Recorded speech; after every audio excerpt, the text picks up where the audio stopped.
Meeting of International Conference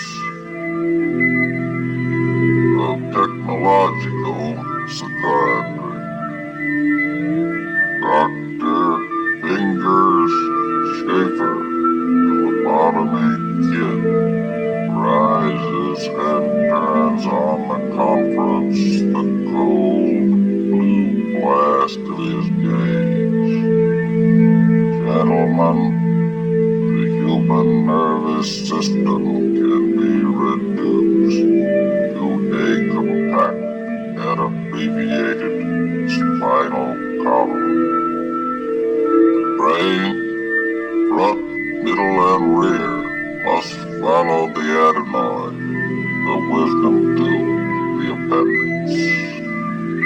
I give you my masterwork, the complete, all-American, de-anxietized man.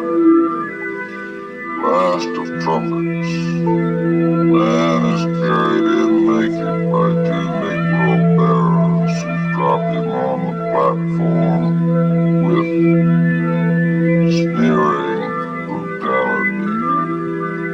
The man wriggles.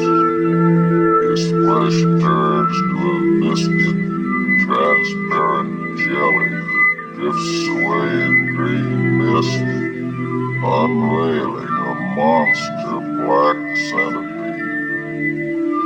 Waves of unknown stench fill the room, searing the lungs, grabbing the stomach.